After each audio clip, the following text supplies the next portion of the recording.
आज जो हम लेक्चर का बात करेंगे ये बहुत ही इम्पोर्टेंट टॉपिक है और आप कोई भी बैंकिंग का एंट्रेंस एग्जाम इस टॉपिक के बिना क्रॉस नहीं कर सकते। और हम आज बात करेंगे डेटा इंटरप्रिटेशन और एनालिसिस का। बच्चों, इससे पहले कि हम इस टॉपिक को डिटेल में समझें, इस लेक्चर में हम वो सारी डिस्कशंस करेंगे जो हमारे को ज़रूरी हैं डेटा इंटरप्रिटेशन और एनालिसिस समझने के लिए। क्योंकि कई बार क्या होता है कि मेरे बहुत सारे स्टूडेंट्स ये बोलते हैं कि सर हमको डीआई समझ ही नहीं आती, या सर हमने एग्जाम दिया और बहुत ही कॉम्प्लिकेटेड कैलकुलेशंस थे, या सर आजकल वो मिसिंग डीआई वाले क्वेश्चंस बड़े आ रहे हैं, या कई बार बच्चे बोलते हैं कि सर कैलकुलेशंस बहुत लेंथी थे, हमको ग्राफ समझने में बड़ा प्रॉब्लम आया। तो ये सारे फीडबैक जब मेरे को मिलते हैं तो मेरे को एक बात समझ में ये आया कि बहुत जरूरी है हमारे लिए कि हम पहले तो ये समझें कि डीआई पूछा क्यों जाता है एग्जाम में, इसका इंपॉर्टेंस क्या है, एग्जामिनर को क्यों पसंद है ये टॉपिक, और सबसे ज्यादा क्वेश्चंस इस टॉपिक से क्यों आते हैं। तो इसको समझने के लिए सबसे पहले तो हम ये समझें कि वेटेज कितना है। अगर हम डीआई एज अ टॉपिक की बात करें बच्चों, तो कम से कम किसी भी एग्जाम में अगर मैं बात करूं कि प्री एग्जाम में, जैसे कि आजकल आपको पता है कि एसबीआई हो या आईबीपीएस का क्लरिकल एग्जाम हो या आईबीपीएस का पीओ एग्जाम हो, और अब तो ये भी सुनने में आया है कि आईबीपीएस के आरआरबी के एग्जाम्स में भी अब प्री और मेंस के पैटर्न आएंगे। तो प्री एग्जाम में कम से कम 10 क्वेश्चन जो हैं आपके डीआई से आते हैं, और अगर मैं मेंस के एग्जाम की बात करूं तो 25 क्वेश्चन तो आप समझ लीजिए कि डीआई से रिलेटेड आएंगे ही आएंगे। और अब आप समझ सकते हैं कि जब इतना ज्यादा वेटेज हो तो आपका सबसे ज्यादा जो टाइम है आप स्पेंड करेंगे डीआई को सॉल्व करने में।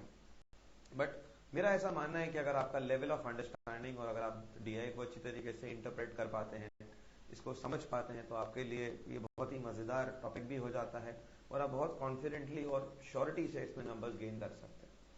ठीक है, तो इसको समझने के लिए मैं आपको कुछ इनपुट्स और दूंगा कि इससे पहले कि आप डीआई के क्वेश्चंस को सॉल्व करें, आपके लिए ये इक्वली इंपॉर्टेंट है कि कुछ बेसिक कंसेप्ट्स मैथमेटिक्स के आपको आने चाहिए। जैसे कि अगर मैं आपको बोलूं कि डीआई के सवालों में, डीआई के क्वेश्चंस में जो कुछ पूछा जाता है वो नॉर्मली या तो उसमें आपके सिंप्लीफिकेशन रिलेटेड क्वेश्चंस आएंगे, या फिर आपको बोला जाएगा कि आपने एवरेजेस कैलकुलेट करने हैं अलग अलग वैल्यूज के, या हो सकता है कई जगह परसेंटेज का कंसेप्ट आपको देखने को मिले, वहां पे परसेंटेज इंक्रीज, परसेंटेज डिक्रीज, कई बार प्रॉफिट एंड लॉस के ऊपर, इनकम एक्सपेंडिचर के ऊपर क्वेश्चन आते हैं जहां पे परसेंटेज के कैलकुलेशंस बहुत इंपॉर्टेंट हो जाते हैं। इसके अलावा जो कंसेप्ट आपको पता होना चाहिए वो है रेशो और प्रोपोर्शन का।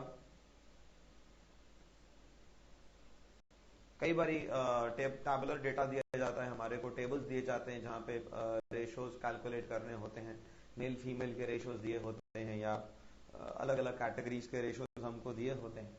तो ये मेरा कहने का मतलब है कि जब भी आप डीआई अटेम्प्ट करें या जब भी आप डीआई का प्रैक्टिस शुरू करें, तो एक चीज आप सुनिश्चित कर लें, एक चीज आप इंश्योर कर लें कि ये सारे टॉपिक्स, सिंप्लीफिकेशन हो गया, एवरेज हो गया, परसेंटेज हो गया, रेशियो प्रोपोर्शन हो गया, आपके बेसिक कंसेप्ट्स हो गए फ्रैक्शंस के, ये आपको पता होना चाहिए।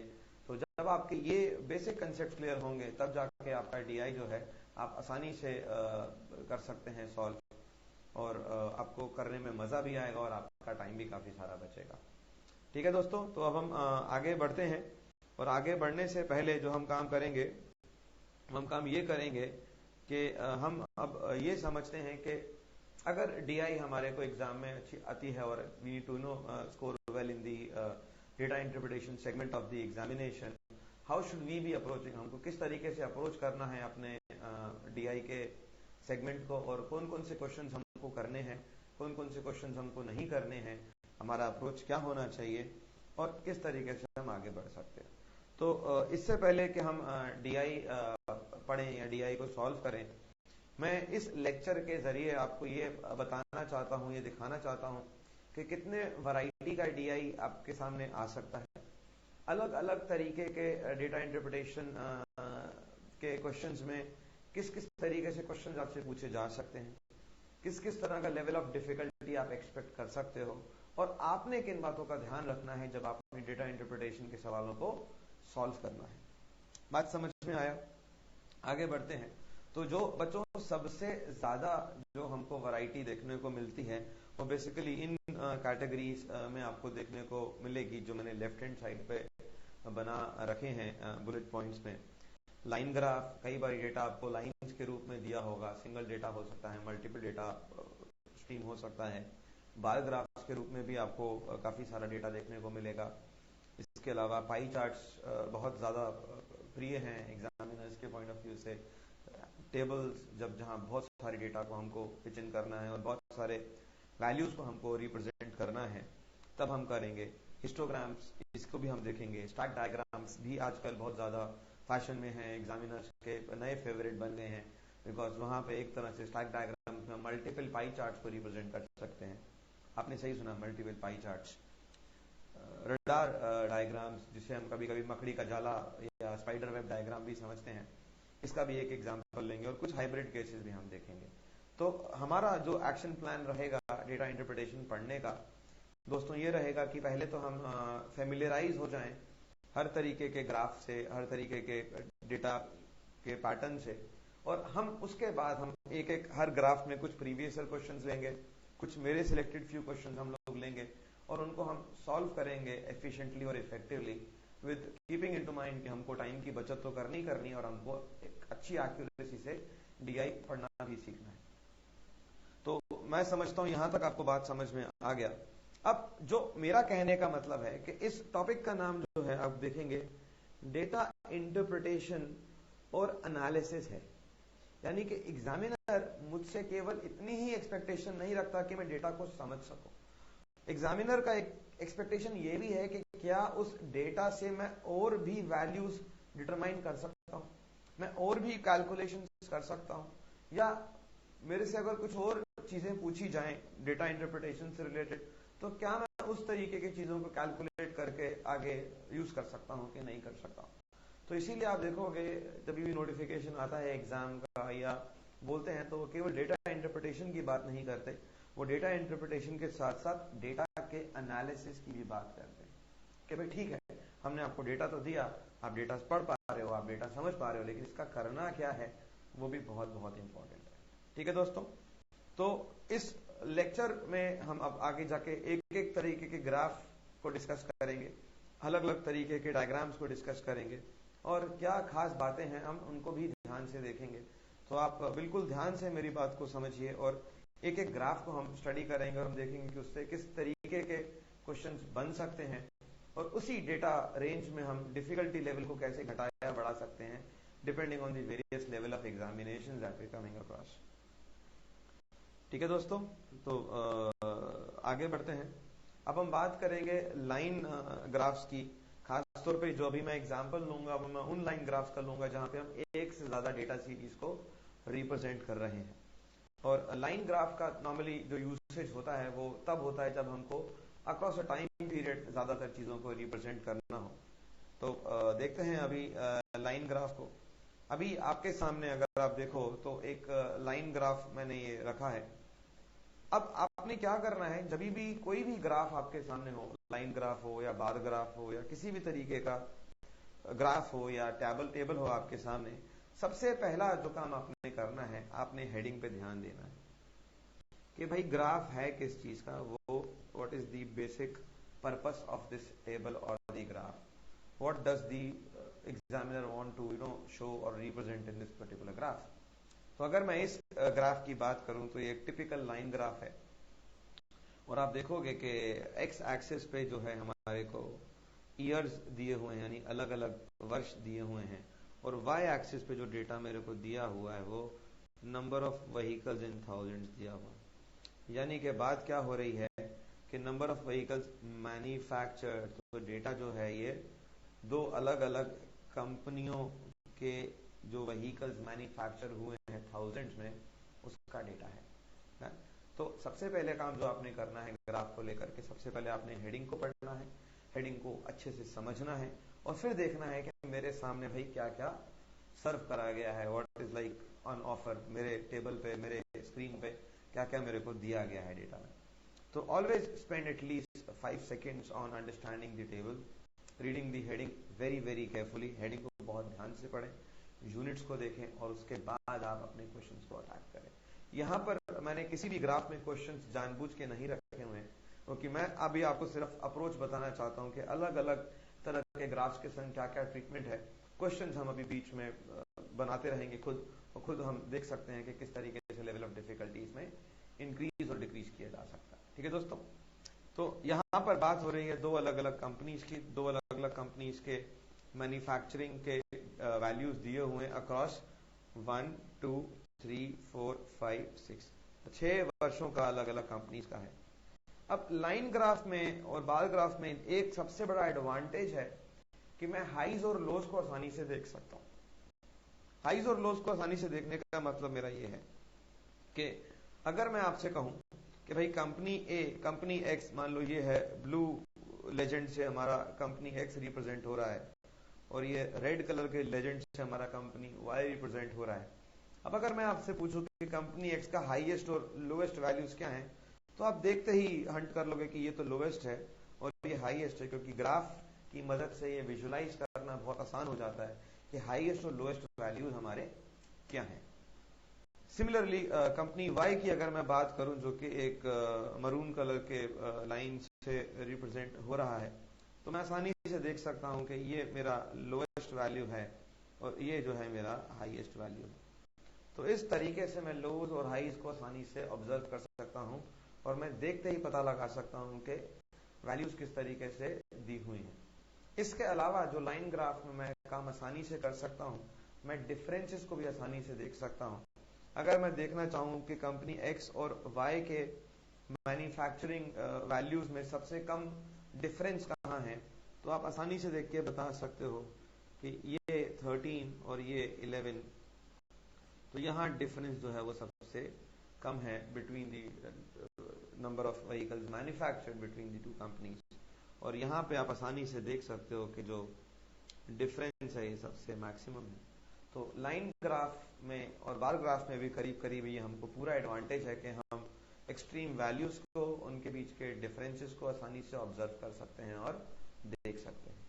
अब हम ये देखते हैं कि इस तरीके के लाइन ग्राफ में किस तरीके से क्वेश्चन पूछे जा सकते हैं। मैं उल्टा पढ़ा रहा हूं आपको, मैं जानबूझ के क्वेश्चन नहीं दे रहा, बिकॉज क्वेश्चन आपको हर जगह मिल जाएंगे, हम वो भी करेंगे, we will be solving all the questions, don't worry. But इससे पहले कि हम उसको अटैक करें, मेरा ये मानना है कि अगर हम फेमिलराइज हो जाएं चीजों से तो बहुत ही बढ़िया तरीके से आपको डी आएगी, I can assure you about that. तो अब हमारे को समझ में आ गया कि हमारे सामने क्या डेटा है, क्या रिप्रेजेंट कर रहा है। अब क्वेश्चंस कैसे आ सकते हैं, आपसे वो पूछ सकता है कि भाई कि एवरेज प्रोडक्शन क्या है कंपनी का अक्रॉस द ईयर्स, या फिर अक्रॉस द सेम ईयर दोनों कंपनीज का एवरेज प्रोडक्शन क्या है। तो एवरेज रिलेटेड क्वेश्चंस पूछे जा सकते हैं। इसके बाद जो आपसे बात करी जा सकती है कि भाई टोटल पूछे जा सकते हैं कि भाई 6 वर्षों में कंपनी एक्स का टोटल प्रोडक्शन क्या रहा, 6 वर्षों में कंपनी वाई का टोटल प्रोडक्शन क्या रहा। फिर आपसे मैक्सिमम और मिनिमम वैल्यूज को भी पूछा जा सकता है कि भैया कौन से साल में सबसे कम प्रोडक्शन हुआ दोनों कंपनीज का मिलाकर या इंडिविजुअली, या कौन से वर्ष में सबसे ज्यादा प्रोडक्शन हुआ दोनों कंपनीज का मिलाकर या इंडिविजुअली। इस तरीके के क्वेश्चंस पूछे जा सकते हैं। फिर जो बात करी जा सकती है परसेंटेज ग्रोथ की भी बात करी जा सकती है। वो बोलेगा कि percentage growth over the period of year, तो बोलेगा कि भाई अगर 1999 में किसी कंपनी के इतने यूनिट थे तो 2000 में कितने परसेंटेज का इंक्रीज हुआ, तो आप आसानी से बोल सकते हो 28,000 का इंक्रीज हुआ over 100, so this will amount to 28% approximately, exactly 28% ही होगा। तो इस तरीके के क्वेश्चंस भी हमारे से पूछे जाएंगे और हमको आसानी से समझ में आना चाहिए कि हमसे क्या पूछा गया है। तो ये क्वेश्चन भी बन सकता है। इसके अलावा क्या क्वेश्चन बन सकते हैं, वो बोलेंगे कि कौन कौन से ईयर्स में प्रोडक्शन में डिक्लाइन आया या राइज आया। तो हम हमारे से राइज और डिक्लाइन इन मैन्युफैक्चरिंग के बारे में भी क्वेश्चंस पूछे जा सकते हैं। तो जहां जहां अपवर्ड ट्रेंड है ये तो सब राइज हो गए, और जहां जहां डाउनवर्ड ट्रेंड है ये जो है हमारा डिक्लाइन हो गया, जैसे ये हमारा डिक्लाइन हो गया, ये हमारा डिक्लाइन हो गया, तो हम आसानी से देख के समझ सकते हैं कि कहाँ पर ग्रोथ है, कहाँ पर डी ग्रोथ है, या कहाँ पर नेगेटिव ग्रोथ है, कहाँ पर डेटा हमारा इंक्रीज हो रहा है, कहाँ पर वैल्यू हमारे डिक्रीज हो रहे हैं। तो इस तरीके के क्वेश्चंस जो हैं काफी सारे बनाए जा सकते हैं। अब यही इसी में अगर मेरे को डिफिकल्टी लेवल को बढ़ाना हो तो मैं आसानी से ये वैल्यूज आसान ना करके आपको आपके सामने वैल्यूज को डिफिकल्ट रख सकता हूँ। दूसरा काम मैं कर सकता हूँ कि ये जो 100 से 128 गया, इस वैल्यूज को भी मैं शिफ्ट कर सकता हूँ, चेंज कर सकता हूँ। मेरे को और कॉम्प्लेक्सिटी ऐड करनी हो तो मैं 2 की जगह एक तीसरी कंपनी क्रिएट कर सकता हूँ Z, और उसका भी लेजेंड बना सकता हूँ। तो इस तरीके से मैं डिफिकल्टी लेवल को इंक्रीज कर सकता हूँ, डिक्रीज कर सकता हूँ एज पर द रिक्वायरमेंट। अब हमने क्या करना है इसमें, हमने बच्चों जब भी कोई भी ग्राफ देखना है, हमने अगर लाइन ग्राफ देखना है तो सबसे पहले हमने इसको स्कैन करना है 5-10 सेकंड के अंदर। हमने ये देखना है कि हम इसको करेंगे कि नहीं करेंगे एग्जाम, क्योंकि आप सभी जानते हैं कि सारे क्वेश्चन तो आप ऐसे भी नहीं कर पाएंगे, बिकॉज टाइम कंस्ट्रेंट भी है, plus lot of it is at stake. और अब तो नए पैटर्न के हिसाब से जो नए एग्जामिनेशन आ रहे हैं, आपको सेक्शनल वाइज भी टाइम मिलने लगा है। स्टेट बैंक ऑफ इंडिया ने काम शुरू कर दिया है, और दोस्तों अब दिल्ली दूर नहीं कि IBPS में भी आपके संग वही हो, तो आप मेंटली प्रिपेयर रहें कि सेक्शन वाइज टाइमिंग भी हो सकता है आने वाले समय में आपको देखने को मिले। तो समय आपके पास पूरा होगा, लेकिन फिर भी अगर आपको 40-50 मिनट का समय मिल रहा है, या 60 मिनट का भी समय मिल रहा है 40 से 50 क्वेश्चन करने का मैथ्स के, और जिसमें आधे से ज्यादा DI होती है, तो आपको बहुत ही सिलेक्टिव होना पड़ेगा और बहुत ही आपको वाइजली सिलेक्ट करना पड़ेगा कि कौन से वाले DI में करूं, कौन से वाले DI में ना करूं। अब सिलेक्शन को लेके हम बात करेंगे, साथ साथ ही करेंगे, तो इस तरह के DI आप आसानी से कर सकते हैं। मेरे हिसाब से ये बहुत ही इजी लेवल का DI है, इसको आप करें ही करें। तो मैं समझता हूँ आपको थोड़ा बहुत अंडरस्टैंडिंग अभी तक डेवलप हो गया लाइन ग्राफ, और लाइन ग्राफ से कंसल्टेड रिलेटेड किस तरीके से क्वेश्चन आपसे पूछे जाएंगे। हम आगे बढ़ते हैं, आगे हम देखते हैं कि कभी कभार कॉम्प्लेक्सिटी बढ़ाने के लिए लाइन ग्राफ में हम हल्का सा वेरिएशन लेके आ सकते हैं। और ये आपने देखा होगा कई बारी इंपोर्ट एक्सपोर्ट या प्रॉफिट और लॉस के ऊपर बेसिस भी आपको डेटा दिया जाता है, और वो डेटा आपको कुछ इस तरीके से दिया जाएगा। वो बोलेगा कि ये जो दिया हुआ है, एक्सट्रीमली सॉरी, ये आपका डेटा मैं पढ़ देता हूँ, ये छुप गया है ग्राफ के पीछे किसी कारणवश। Ratio of value of imports to exports by a company over the years, यानी कि ये जो है हमको डेटा नहीं दिया, ये हमको क्या दिया हुआ है, ये हमको रेशो दिया हुआ है। और रेशो किसका दिया हुआ है, इंपोर्ट्स ओवर एक्सपोर्ट्स का। यानी कि यहाँ पर हमको एब्सोल्यूट वैल्यूज नहीं दिए गए, हमको रिलेटिव वैल्यूज दिए गए हैं। कहने का मतलब है कि अगर कोई मुझसे पूछे कि 1997 में इंपोर्ट्स कितने थे या एक्सपोर्ट्स कितने थे, मैं कुछ भी कमेंट नहीं कर पाऊंगा। क्यों? क्योंकि मुझे सिर्फ रेशो का ही पता। अगर 35 इंपोर्ट था तो 100 एक्सपोर्ट था, बट उसमें वही कंडीशन आ गया अगर, इफ। दूसरा, if the imports were 70 then the exports would have been 200, so it could be any figure। ये 3.5 और 10 भी ये 3.5 और 10 भी हो सकता है, ये 7/20 भी हो सकता है, कोई भी वैल्यू हो सकता है, क्योंकि मेरे को एग्जैक्टली यहाँ पर रेशो दिया गया है, मुझे एग्जैक्ट वैल्यूज नहीं दिए हुए। तो अभी इसकी भी बात करते हैं। अब हम देख लें जरा कि भाई इसमें हमको और क्या दिया गया है। तो सबसे पहले बोलेगा कि following line graph gives the ratio of the amount of imports of a company to the amount of exports from that company. यानी कि यहाँ पर केवल एक ही कंपनी की बात हो रही है, लेकिन एक ही कंपनी की 1 2 3 4 5 6 7 अक्रॉस 7 ईयर्स वो बात कर रहा है कि 7 वर्षों में जो है इंपोर्ट्स और एक्सपोर्ट्स का रेशो कैसा गया। और ये हमारा जो है रेशो को रिप्रेजेंट करने के लिए वैल्यूज दिए गए हैं वाई एक्सिस पे। तो उसी कंपनी की बात हो रही है और अक्रॉस ईयर्स क्या किया है, तो जरा इसको फिर से एक बार ध्यान से देखें। अब पहले जो आप सबसे अच्छा ऑब्जर्वेशन इस तरह के क्वेश्चंस में कर सकते हो, और खास तौर पे रेशोज जहां दिए हो, आप देख सकते हो जहां पर भी रेशो 1 से ज्यादा है, देख रहे हैं ये सर्कल्स मैंने ड्रॉ करे हैं रेड, इन सारे केसेस में आप थोड़ा सा अगर आप देखें तो बेसिकली ये जो वैल्यूज आपको दी हुई हैं ये किसकी दी हुई हैं, इंपोर्ट्स ओवर एक्सपोर्ट्स। और अगर ये रेशो 1 से बड़ा है, एक्सक्यूज मी मैं इसको साफ कर दूं, and this is greater than 1, और अगर ये 1 से बड़ा है तो आप आसानी से समझ सकते हो कि इन सारे ईयर्स के लिए इंपोर्ट के वैल्यू एक्सपोर्ट से ज्यादा होंगे। क्यों? क्योंकि ये रेशो मेरे को जैसे मान लो 1998 का मेरे को दिया हुआ है और 1998 का मुझे ये दे दिया 1.25, तो बट ऑब्वियस है कि 1.25 तभी होगा जब 5/4 होगा।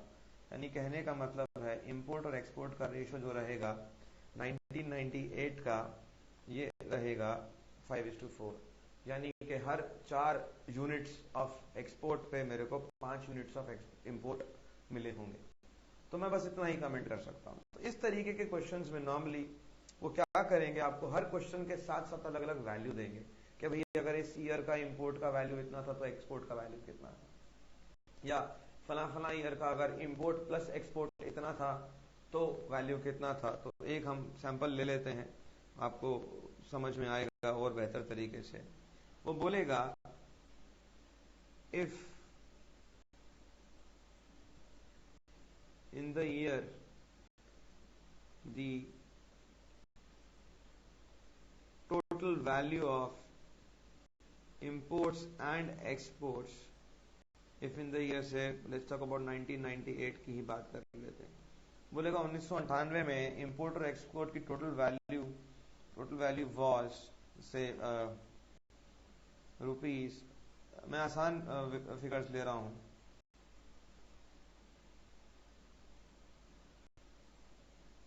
18 लाख। मान लीजिए कि 18 लाख रुपए जो है टोटल वैल्यू था इंपोर्ट और एक्सपोर्ट का। अब आपसे पूछेगा कि भैया इसमें एक्सपोर्ट का कंट्रीब्यूशन कितना था, तो आप कहोगे बड़ा आसान काम है, रेशो है 1.25, तो 1.25 किसका है, इंपोर्ट और एक्सपोर्ट का। क्योंकि तो यहां पर भी आप देखेंगे imports by a company to the amount of exports, तो इंपोर्ट ऊपर आएगा एक्सपोर्ट नीचे आएगा, और ये मेरे को 1.25 दिया है। 1.25 को मैं फर्दर सॉल्व करूंगा तो 5/4 आएगा, यानी कि टोटल इंपोर्ट्स और एक्सपोर्ट्स मेरे हो गए 9 हिस्सों में बांट दिए जाएंगे, 5 parts of imports and 4 parts of exports. अब मेरे को अगर एक्सपोर्ट्स पता लगाने हैं तो मेरे लिए बड़ा ही आसान काम है, मैं थोड़ा साइड हो लेता हूं और आपको या ऊपर कर लेते हैं, तो यहाँ इसको यहाँ सॉल्व कर लेते हैं, ठीक है दोस्तों। तो अगर मेरे को एक्सपोर्ट्स पता लगाने हो तो मेरे को कुछ नहीं करना है, मुझे बस इस 18 लाख का जो मल्टीप्लिकेशन है वो कर देना है 4/9 से। क्यों? 4 हिस्से मेरे एक्सपोर्ट्स हैं और 9 हिस्से टोटल हैं, तो आप आसानी से कह दोगे कि भैया 8 लाख जो है मेरे, ये जो है मेरा एक्सपोर्ट। तो इस तरीके से क्वेश्चंस आपको दिए जाएंगे, इस तरीके से आपको कैलकुलेशंस करने होंगे इस तरह के ग्राफ्स में, खास तौर पे ये बहुत आजकल आता है, तो ये वैल्यूज आपको देखने को मिलेंगे। तो आप बस सिंपली देख सकते हैं कि ये जो 1 के ऊपर वाली कहानी है, ये सारी जो है आपकी यहाँ पर इस रीजन में आप आसानी से देख सकते हैं कि यहाँ पर इंपोर्ट ज्यादा है एक्सपोर्ट से, और जहाँ पर भी वैल्यूज 1 से नीचे हैं यहाँ पे एक्सपोर्ट्स ज्यादा हैं इंपोर्ट से। तो इसके बेसिस पे आप आसानी से कैलकुलेशंस को कर सकते हैं। तो अभी हमने 2 तरीके के ग्राफ्स को देखा, एक हमने लाइन ग्राफ देखा जहाँ पे मल्टीपल वैल्यूज रिप्रेजेंट हो रहे हैं और एक्चुअल वैल्यूज दी हुई हैं, और दूसरा हमको एक लाइन ग्राफ दिया है जहाँ पे एक्चुअल वैल्यूज ना देके हमको एक रेशो दिया हुआ है। तो इस तरीके से डिफिकल्टी का लेवल इंक्रीज किया जा सकता है। अब हम चलते हैं अपने अगले ग्राफ पे जो है बार ग्राफ। एक बात मैं आपको बता दूं, जो कुछ भी डेटा आप लाइन ग्राफ के हेल्प से रिप्रेजेंट कर सकते हो, करीब करीब वो सारा डेटा आप एक बार ग्राफ के भी मदद से रिप्रेजेंट कर सकते हो दोस्तों। So examiners can parallelly use both. अगर मेरे को एक सेट ऑफ डेटा है, मैं चाहूं तो उसे बार ग्राफ में भी रिप्रेजेंट कर सकता हूं और मैं चाहूं तो उसे लाइन ग्राफ में भी रिप्रेजेंट कर सकता हूं। तो यहाँ मैंने एक अलग तरीके का बार ग्राफ लिया है, यहाँ पर भी 2 डेटा वैल्यूज को हम दिखा रहे हैं। अब इससे पहले कि मैं आपको ग्राफ समझाऊं, हम अपना वही जो हमारा रिचुअल है जो मैंने आपको समझाया है कि क्या करना है। सबसे पहले थोड़ा टाइम दे के 5-10 सेकंड टाइम दे के हमको ग्राफ किस चीज का है, क्या वैल्यू हमारे सामने है, उसको स्टडी करना है। तो सबसे पहले बात हो रही है production and sale of printers, यानी कि डेटा मेरे को दिया है प्रोडक्शन का और साथ ही साथ में डेटा मेरे को दिया हुआ है सेल्स का। तो मेरे पास सेल का डेटा है और प्रोडक्शन का डेटा है, किसका, ऑफ वेरियस कंपनीज। अब यहाँ पे वेरियस कंपनीज से क्या मतलब है कि एक से ज्यादा कंपनीज की बात हो रही है। और अगर आप ध्यान से एक्स एक्सिस पे देखेंगे तो आपको दिख जाएगा कि 1 2 3 4 5 6 अलग अलग कंपनियों की बात हो रही है, 6 डिफरेंट कंपनीज की बात हो रही है। तो 6 कंपनीज का बात हो रहा है, किसका, यूनिट्स प्रोड्यूस्ड और यूनिट्स सोल्ड। दूसरे एक्सिस पे अगर आप हल्के से स्टडी करें तो आपको देखेगा कि नंबर ऑफ यूनिट्स की बात हो रही है। अब ये नंबर ऑफ यूनिट्स आपको दिए हुए हैं 100, 200, 300, 400, 500, so on and so fourth. यहाँ पर कहीं भी नहीं लिखा कि ये जो वैल्यूज हैं थाउजेंड्स में है या लैक्स में है या क्या है। अगर कुछ नहीं लिखा गया तो जितना डेटा मेरे को दिया है मैं उतने को ही एक्सेप्ट करके आगे बढ़ूंगा। मेरे को अपने तरफ से कोई भी लॉजिक या रैशनल नहीं लगाना है कि यार ये थाउजेंड्स में दिए हैं या ये हंड्रेड्स में दिए हैं। सो दैट वेज फाइन दोस्तों। तो अब आगे बढ़ते हैं और हम देखते हैं कि इस डेटा में हमारे को क्या दिया हुआ है। तो अगर हम बात करें इस डेटा की, तो मुझे जो चीजें इस डेटा में दी गई हैं मैं देख सकता हूं कि मेरे को प्रोडक्शन और सेल्स की बात करी गई है। तो सबसे पहला ऑब्जर्वेशन तो हाईएस्ट प्रोडक्शन आप आसानी से देख सकते हैं, लोएस्ट प्रोडक्शन आप आसानी से देख सकते हैं, हाईएस्ट सेल्स आप आसानी से देख सकते हैं और लोएस्ट सेल्स आप आसानी से देख सकते हैं। और अगर मैं ध्यान से दिखाऊं और आप ध्यान से देखें तो प्रोडक्शन और सेल्स के बीच के गैप को भी आप स्टडी कर सकते हैं। सो यू कैन इजीली सी कि कौन से ईयर्स में the gap is least and कौन कौन से ईयर्स में the gap is the most. तो दीज काइंड ऑफ ऑब्जर्वेशन, इस तरीके के ऑब्जर्वेशन आप बहुत आसानी से कर सकते हो।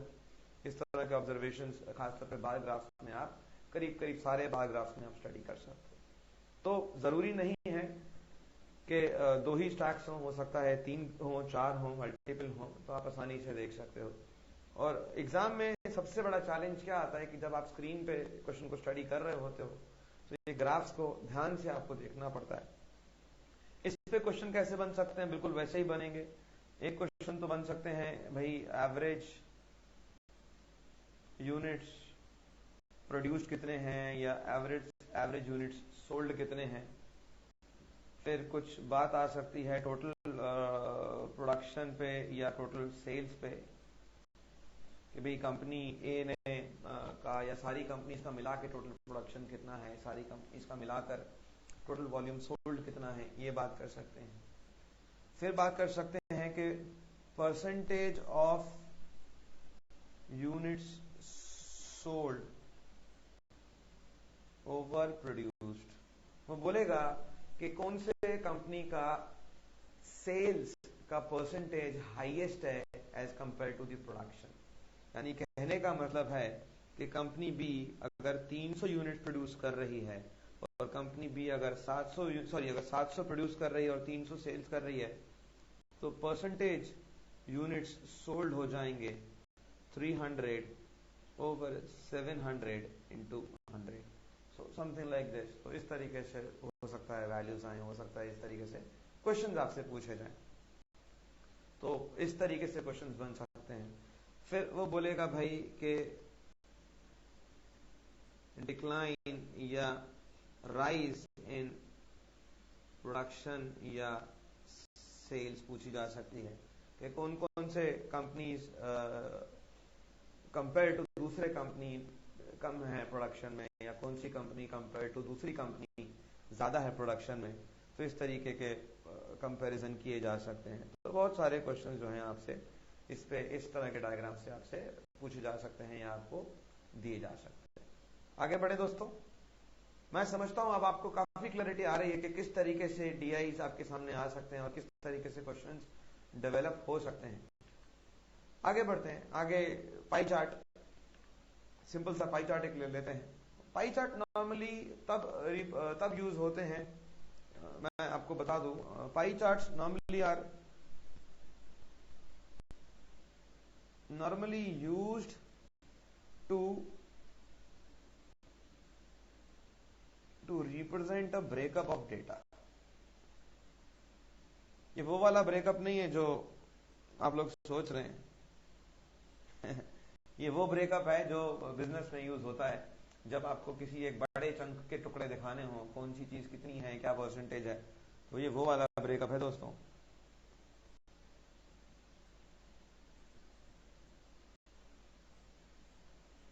जैसे कि ये इस केस में आप देखेंगे कि यहाँ पर क्या हुआ, बड़ा सिंपल सा चार्ट मैंने रखा हुआ है। यहाँ पे जो पाई चार्ट बात कर रहा है वो रिप्रेजेंट कर रहा है एक लड़के की मंथली एक्सपेंसेस को, यानी कि राजू ने अगर 100% जो भी एक्सपेंडिचर करा तो उसके एक्सपेंडिचर का कौन सा हिस्सा कहाँ चला गया।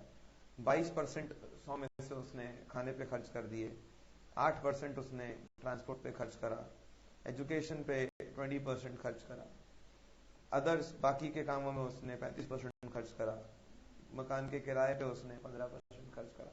नाउ दीज वैल्यूज जो आपको दी गई हैं ये आपको परसेंटेज में भी दी जा सकती है, ये आपको एब्सोल्यूट एक्चुअल्स, ये आपको एक्चुअल वैल्यूज में भी दी जा सकती हैं, और कभी कभी बच्चों ये आपको डिग्रीज में भी शो कर सकते हैं वैल्यूज को। हाँ जी, डिग्रीज में कैसे शो कर सकते हैं मैं आपको दिखाता हूं। आप देखें कि भाई अगर मैं इस सर्कल की बात करूं तो ये पूरा सर्कल जो है ये 360 डिग्रीज हो जाता है। ठीक है बच्चों, अब मान लो कि मुझे ये एजुकेशन वाले पोर्शन को रिप्रेजेंट करना इन टर्म्स ऑफ डिग्रीज, तो आप देखोगे कि परसेंटेज टर्म में तो ये 20% है। अब अगर मुझे डिग्रीज में रिप्रेजेंट करना है तो बेसिकली 20% ऑफ 360 डिग्रीज अगर मैं बना दूं, यानी कि अगर मैं 72 डिग्री बना दूं तो this will be as good as representing 20%। यानी कि पाई चार्ट में और इस तरह के सर्कुलर रिप्रेजेंटेशन में नॉर्मली जो बच्चों 1% होता है वो करस्पॉन्ड करता है 3.6 डिग्रीज ऑटोमेटिक है, क्योंकि भैया मैं पाई चार्ट में अगर बात कर रहा हूं तो पाई चार्ट तो मेरा पूरा 100% का ब्रेकअप ही होगा ना। तो 100% का ब्रेकअप अगर होगा तो वो बेसिकली यूटिलाइज करेगा पूरा का पूरा सर्कल, यानी कि पूरे के पूरे 360 डिग्रीज। तो इसके चलते जो है 1% आपका जो है वो हो जाएगा आपका 360 डिग्रीज, 33.6 डिग्रीज। तो इस तरीके से डिपेंड करेगा कि आपको एग्जाम में डिग्रीज दिए हुए हैं या आपको एग्जाम में परसेंटेजेस दिए हुए हैं या आपको एग्जाम में एब्सोल्यूट वैल्यूज ही दे दी गए। वैल्यूज नॉर्मली कम दिए जाते हैं, इस तरह के क्वेश्चंस में आपको या तो डिग्रीज में रिप्रेजेंट करा होगा डेटा को या वो परसेंटेज देगा। अब आजकल जो पैटर्न या ट्रेंड है कि सिंगल पाई चार्ट तो ना के बराबर, they not into fashion, they don't come, because बहुत आसान होते हैं। तो इसके संग नॉर्मली दूसरा पाई चार्ट क्लब करके आपको दिया जाता है, वो हम करेंगे आगे। कभी कभार इसके संग एक टेबल को फिट कर देते हैं, या कभी कभार there could be various combinations हम यूज कर सकते हैं पाई चार्ट के संग। हम histogram, bar graph, line graph, बहुत सारी चीजों को देख सकते हैं। मेरा जो मेन पर्पस था इस डायग्राम को आपको दिखाने का ये था कि भाई पाई चार्ट तभी यूज करेंगे जब हम किसी एक बड़ी वैल्यू के हिस्सों को दिखाना चाहें, किसका कितना परसेंटेज शेयर कहाँ हमने यूज करा। तो पाई चार्ट का ये हो गया। पाई चार्ट में भी आप हमेशा ध्यान रखें कि ये टोटल जितने भी हैं ये सब मिलके जो है पूरा 100% कंट्रीब्यूशन ही बनेगा हमेशा।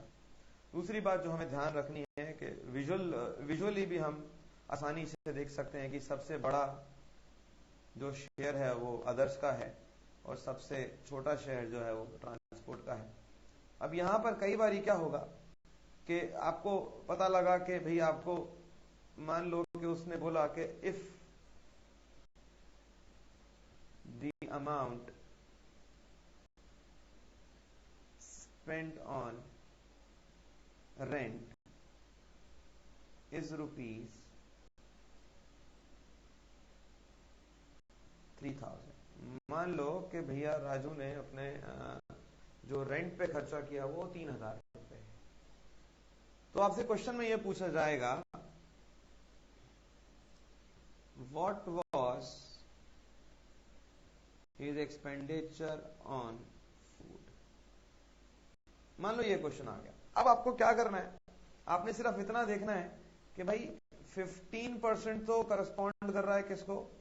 3,000 रुपए को। तो 1% मेरा इक्विवेलेंट कितना हो गया? 200 रुपए। भाई 10% हो गया 2,000, 15% हो गया। तो अब मेरे पास 1% आ गया, तो 22% बनाने के लिए मुझे ज्यादा मुश्किल नहीं है। मेरे को अगर 22% बनाना है तो मैं 22 को 200 रुपीज से मल्टीप्लाई करके मैं बोल सकता हूँ कि 4400 rupees is expenditure on food. तो इस तरीके का वैल्यू आपको देखने को मिलेगा और इस तरीके से आपको क्वेश्चंस पूछे जाएंगे।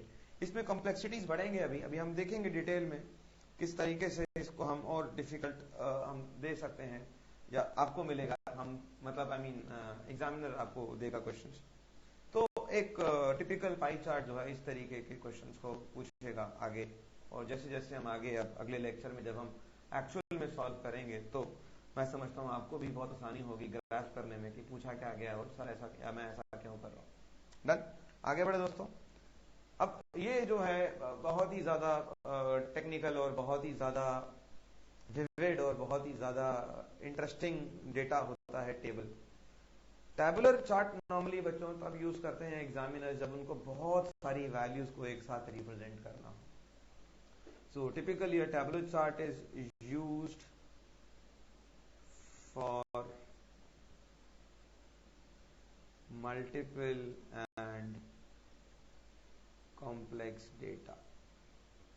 जब मेरे को बहुत सारे डेटा वैल्यूज को रिप्रेजेंट करना हो, जब मुझे दिखाना हो कि क्या क्या अलग अलग वैरायटी की चीजों को मैं शो कर सकता हूँ, लिख सकता हूँ, तो मेरे लिए बेस्ट ऑप्शन होता है कि मैं किसी एक टेबल पे रिजॉर्ट करूँ या टेबल और चार्ट को मैं बनाऊँ।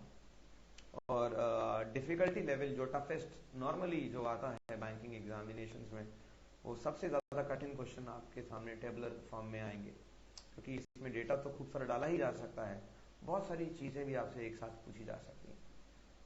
तो आगे बढ़ते हैं। मैं अभी आपको एक सिंपल आसान सा टेबल और चार्ट दिखाता हूँ। इसको हम अभी देखते हैं और देखते हैं क्या क्या कहानी इसमें लिखी हुई है। सबसे पहले वही हमारा जो रिचुअल है। रिचुअल क्या है कि पहले हमको क्या करना है, डेटा की हेडिंग को, टेबल की हेडिंग को पढ़ना है और हमको ये देखना है कि हमसे क्या क्या एक्सपेक्टेशन हो सकता है और हमारे को क्या क्या कंटेंट, क्या क्या चीज मेरे को दी हुई है। तो इस डीआई में जो है टेबल क्या दिया है, टेबल गिव्स द परसेंटेज। तो सबसे पहले तो यहाँ मार्क्स नहीं दिए हुए दोस्तों, ये जो वैल्यूज हैं, ये जो सारी वैल्यूज हैं, ये नंबर्स नहीं है, ये परसेंटेज हैं। अब देखो ये लोग क्या बदमाशी करते हैं या क्या स्मार्टनेस करते हैं। Rather than using these symbols of percentage they will mention this over here. तो अब आप लोग क्या करोगे, जल्दबाजी में आप ये तो पढ़ोगे नहीं, आप फटाफट कहोगे भाई 150 में से 90 नंबर, 150 में से 100 नंबर।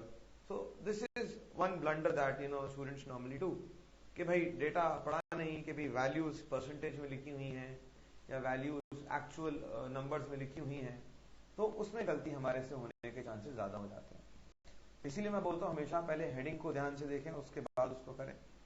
तो यहाँ पे क्या बात करिए, यहाँ पे परसेंटेज दिया है of marks obtained by 7 students। तो 1 2 3 4 5 6 7 स्टूडेंट्स की बात हो रही है इन 6 डिफरेंट सब्जेक्ट्स। तो पहला, दूसरा, तीसरा, चौथा, पांचवा और छठवां, 6 सब्जेक्ट्स की बात हो गई। In an examination the number of brackets, the numbers in the brackets give the maximum marks in each subject. So this actually means कि भाई कंप्यूटर के मैक्सिमम मार्क्स हैं 40, हिस्ट्री के मैक्सिमम मार्क्स हैं 60। इस तरीके से डेटा दिया हुआ। तो कहने का मतलब है कि अगर मैं आपसे पूछूं, मैं इसको पहले साफ कर दूं ताकि हमारे लिए जगह बन जाए। अब अगर मैं आपसे बोलूं कि what is the number of marks scored by Sajal in physics, तो आप सबसे पहले सजल को ट्रेस करो, सजल के रो पे जाओ और आपसे बोला गया है फिजिक्स, तो फिजिक्स वाले रो में आप देखोगे तो आपको दिखेगा 70। अभी 70 मार्क्स नहीं है, हम पहले ही बात कर चुके हैं कि ये this is the value in percentage. तो सजल के मार्क्स अगर मुझे निकालने हैं तो मुझे कैलकुलेट करना पड़ेगा 70% ऑफ 120 यानी कि 84 तो इस तरीके से मेरे को इस टेबल को यूज करना है। तो वही बात, सबसे पहले हमको देखना है कि डेटा क्या दिया है, हमको किस तरीके से हमसे क्वेश्चन पूछा गया है और उसके हिसाब से हमको सॉल्व करना है। अब इस तरह के ग्राफ्स में, इस तरह के टेबुलर क्वेश्चंस में क्या डेटा आएगा, वो आपसे पूछ सकता है एवरेज मार्क्स, वो आपसे पूछ सकता है एवरेज परसेंटेज भी, वो आपसे पूछता है maximum marks scored by home, किस बच्चे ने सबसे ज्यादा मार्क्स लेके आए, या वो आपसे पूछ सकता है मार्क्स ऑफ स्टूडेंट एक्स हम किसी भी एक को मान रहे हैं, is what percent of marks of student Y. तो इस तरीके के क्वेश्चंस आपसे पूछे जा सकते हैं कि भाई एक लड़के के नंबर, मान लो वो बोलेगा कि marks of Rohit in maths is what percentage of marks of Tanvi in physics. तो इस तरीके के क्वेश्चंस भी आपसे आ सकते हैं। तो इस तरीके से they can utilise the same graph, the same table. इसी टेबल को यूज कर करके ये आपके सामने बहुत सारे अलग अलग तरीके के क्वेश्चन बच्चों आ सकते हैं टेबलर में। और आप देख सकते हो कि ऑलमोस्ट 7 बच्चे हैं और 1 2 3 4 5 6 42 डिफरेंट वैल्यूज रिप्रेजेंट करी हुई हैं हमने इस पर्टिकुलर टेबल में, जो कि किसी दूसरे ग्राफ में बनाना नेक्स्ट टू इम्पॉसिबल होता है। तो इसीलिए हम आपको बता रहे हैं कि इन अ टैबुलर ग्राफ मल्टीपल वैल्यूज को, बहुत सारे वैल्यूज को मैं रिप्रेजेंट कर सकता हूं। दूसरी बात जो आपने ध्यान रखनी है कि कई बच्चे एक बहुत भारी और एक बहुत बड़ी गलती कर देते हैं। उनको लगता है कि टैबुलर ग्राफ है तो क्यों ना पहले मैं रोज का टोटल और कॉलम्स का टोटल पहले ही कर लूं, और होगा क्या, एंड ऑफ द डे इतने सारे टोटल वो करेंगे हॉरिजॉन्टली और वर्टिकली, और बहुत सारा टाइम इसमें किल कर देंगे। आपको एक बात समझनी है कि कोई भी ग्राफ आपको दिया होगा तो मैक्सिमम 5 से 6 सवाल किसी भी एक डीआई के ग्राफ से पूछे जाते हैं एग्जाम में, और उस 5 से 6 सवाल को कैलकुलेट करने के लिए आप पहले से इतना सारा काम कर दें और पता लगा वो पूछा भी नहीं गया, तो वो गलती आपने नहीं करनी। तो हल्का सा एक नजर मारें क्वेश्चंस पे और उसके बाद उस तरीके के क्वेश्चंस को अटेम्प्ट करें। खासतौर पे मेरी एक सलाह ये भी है कि when you actually decide on attempting a certain question in DI, always do one thing, पहले आप एक नजर तो मारें ग्राफ पे और एक नजर मारें क्वेश्चंस पे कि क्वेश्चंस मुझसे क्या एक्सपेक्टेशन कर रहे हैं, मुझसे क्या पूछा जा रहा है, मुझको कौन कौन सी वैल्यूज जो है निकालने की बात हो रही है। तो इस तरीके से मेरे लिए आसान हो जाएगा कैलकुलेट करना। तो ये हमारे सामने था एक टेबल, और मैंने आपको दिखाया कि टेबल में किस किस तरीके के क्वेश्चंस पूछे जा सकते हैं, किस किस तरीके के वैल्यूज आपके सामने आ सकती हैं।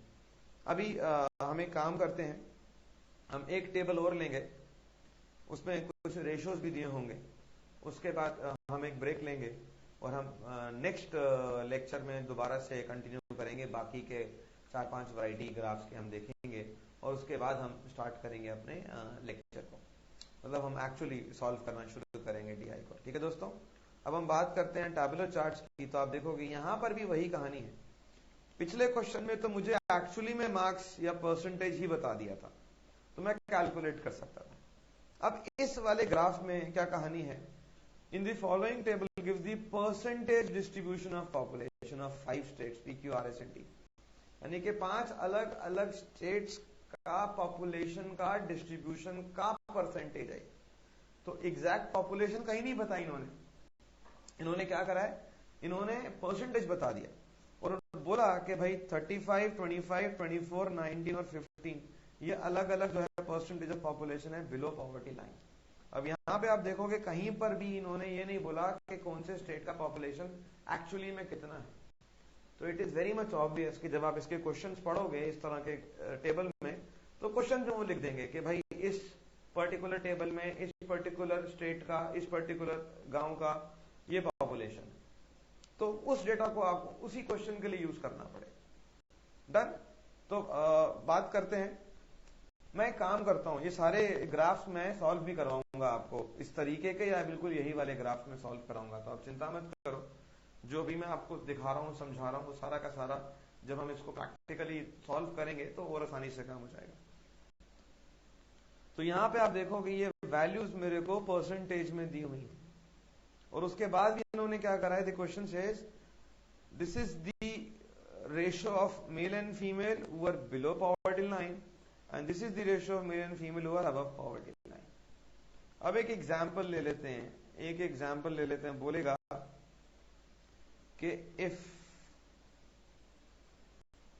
The total population of state Q is 8 lakhs। उसने बोला, अब यहाँ पे they will be giving you specific data and they'll ask if the total population of state Q is 8 lakhs, what is the number of females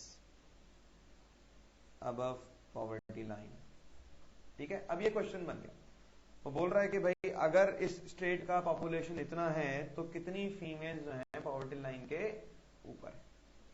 अब यहाँ पहले तो मुझे देखना है कि जो परसेंटेज मेरे को दिया है वो पॉवर्टी लाइन के ऊपर वाले लोगों का दिया है कि पॉवर्टी लाइन के बिलो वाले लोगों का दिया है। So if you have a closure look, आप देखोगे कि जो डेटा दिया है ये this is the percentage of population below poverty line. तो अगर बिलो पॉवर्टी लाइन इतना है तो अबव पॉवर्टी लाइन कितना होगा, 100% माइनस बीपीएल दैट इज 25%, तो ये हो जाएगा 75%। ठीक है दोस्तों, अब क्या करना है, अब मुझसे पूछा गया है कि भैया स्टेट क्यू में females who are above poverty line, तो अगर फीमेल्स की बात करूं अबव पॉवर्टी लाइन में तो उनका रेशो होगा 5:9। टोटल पॉपुलेशन 9 पार्ट्स में डिवाइडेड है, जिसमें से 5 हिस्से किसके हैं, फीमेल्स के। तो मेरे को 5/9 किसका निकालना है, मेरे को 5/9 निकालना है उन लोगों का जो पॉवर्टी लाइन के ऊपर है। तो सबसे पहले मैं क्या लूंगा, 5/9 ऑफ 75% ऑफ 8 लाख। क्यों, क्योंकि 8 लाख तो टोटल पॉपुलेशन हो गई, उसमें से 75% तो थे अबव पॉपुलेशन। क्यों, क्योंकि 25% लोग हैं बिलो पॉपुलेशन, बिलो पॉवर्टी, तो 75% हो गए अबव पॉवर्टी और उसका 5/9। तो इसका कैलकुलेशन करने के लिए what I will do is I would be multiplying 8 lakh by, अब 75% के लिए मैं यूज कर सकता हूँ 3/4 इंटू 5/9। तो आप देखोगे मैंने क्या करा, मैंने इसको 3 टाइम्स कर दिया और अब आसानी से मैं सारे के सारे कैलकुलेशंस को कर सकता हूँ। तो इस तरीके से क्वेश्चन जो हैं पूछे जाएंगे जब आपको टेबल दिया हो और एक्चुअल वैल्यूज ना देके आपको रेशोज और परसेंटेज में डेटा दिया हो। तो आई होप आप समझ रहे हैं मैं क्या समझाना चाह रहा हूँ, और बहुत ही आसान तरीके से आप अप्रोच और अटैक कर सकते हैं इन क्वेश्चंस को। तो अभी हमने इस लेक्चर में 6 अलग अलग तरीके के ग्राफ्स को स्टडी करा और हमने देखा एक का दुक्का क्वेश्चन करके हमने देखा किस किस तरीके से क्वेश्चन इन पे से आ सकते हैं। अब हम नेक्स्ट लेक्चर में हम आगे के कुछ और 3-4 और ग्राफ्स अलग अलग वैरायटी के जो नए तरीके के आ गए हैं आजकल एग्जामिनेशंस में, हाइब्रिड वाले, रेडार और spider web diagram, stack diagrams, 1-2 hybrid के और देखेंगे और उसके बाद हम स्टार्ट करेंगे अपने डीआई के क्वेश्चंस को। ठीक है दोस्तों, तो मैं समझता हूँ आपको इतना अच्छी तरीके से समझ आ गया होगा, और नेक्स्ट लेक्चर में अब हम बात करेंगे आगे। तब तक आप लोग एक छोटा सा टी ब्रेक ले लें और मैं भी एक छोटा सा टी ब्रेक लेता हूँ और हम लोग मिलते हैं अगले क्लास में। जब तक के लिए बाय बाय, टेक केयर।